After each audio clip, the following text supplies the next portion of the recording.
মৰমৰ ছাত্ৰ-ছাত্ৰীসকল আজিৰ এই ভিডিঅ'ত আমি জানিম ইংৰাজীত ডাঙৰ ডাঙৰ বাক্যবোৰৰ অৰ্থ কেনেকৈ সহজতে উলিয়াব পাৰি নাইবা সামগ্ৰিকভাৱে অৰ্থৰ সঠিক ধাৰণা কেনেকৈ ল'ব পাৰি।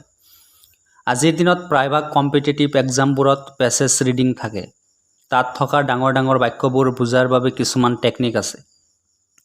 আজিৰ ভিডিঅ'টোত আলোচনা কৰিম নাউন ভাৰ্ব টেকনিক। অৰ্থাৎ বাক্যটোত থকা কেৱল নাউন আৰু ভাৰ্বৰ দ্বাৰাই আমি সম্পূৰ্ণ অৰ্থ উলিয়াবলৈ চেষ্টা কৰিম।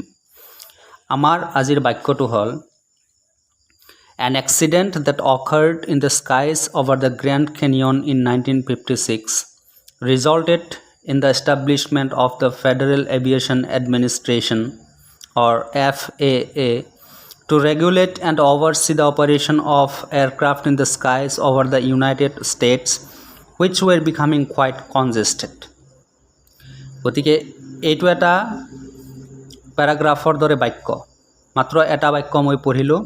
এই বাক্যটোৰ অৰ্থ সহজতে উলিয়াবলৈ আমি এটা টেকনিকৰ ব্যৱহাৰ কৰিম।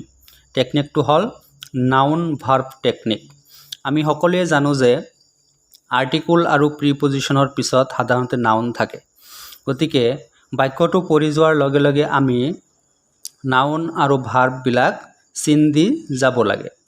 Accident noun, accord verb, skies noun, Grand Canyon noun, resulted verb, establishment noun, Federal Aviation Administration noun, regulate verb, oversee verb, operation noun, aircraft noun, skies noun, United States noun, were becoming verb, congested verb.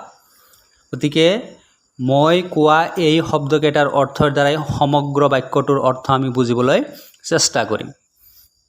এতিয়া আমাৰ প্ৰথমতে যিটো শব্দ আছে noun, সেইটো হ'ল accident. Accident মানে দুৰ্ঘটনা। অকাৰ্ড, অকাৰ্ড মানে হেপেণ্ড, সংঘটিত হৈছিল। এতিয়া বুজা গ'ল এটা দুৰ্ঘটনা সংঘটিত হৈছিল। স্কাইজ আকাশ, অৰ্থাৎ আকাশত হৈছিল। ক'ৰ আকাশ? গ্ৰেণ্ড কেনিয়ন, এটা জাগাৰ নাম। গ্ৰেণ্ড কেনিয়নৰ আকাশত কি হৈছিল? এটা দুৰ্ঘটনা সংঘটিত হৈছিল।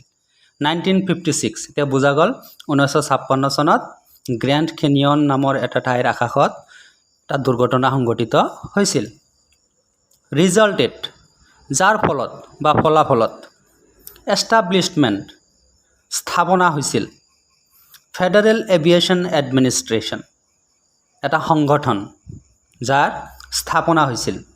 ৰেগুলেট, ৰেগুলেট মানে চোৱা চিতা কৰা। অভাৰচি, ওপৰৰ পৰা পৰ্যবেক্ষণ কৰা। অপাৰেশ্যন মানে কাৰুকাৰ্য।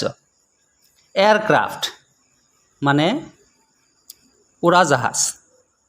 স্কাইজ আকাশত।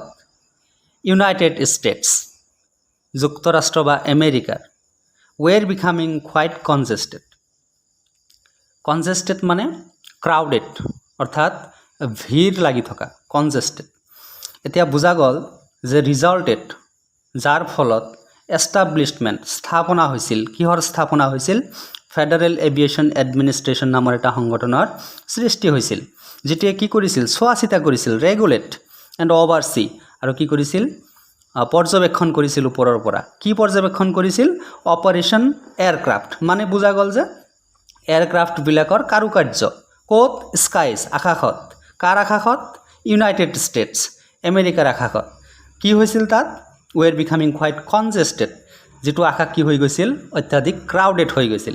এতিয়া এই ডাঙৰ এটা বাক্যৰ সামগ্ৰিক এটা ধাৰণা আমাৰ মনত আহিছে যে কি 1956 চনত গ্ৰেণ্ড কেনিয়ন নামৰ এটা ঠাইৰ আকাশত কি হৈছিল? এটা দুৰ্ঘটনা সংঘটিত হৈছিল, যাৰ ফলত ফেডাৰেল এভিয়েশ্যন এডমিনিষ্ট্ৰেশ্যন নামৰ এটা সংগঠনৰ সৃষ্টি হৈছিল, যিটোৱে কি কৰিছিল?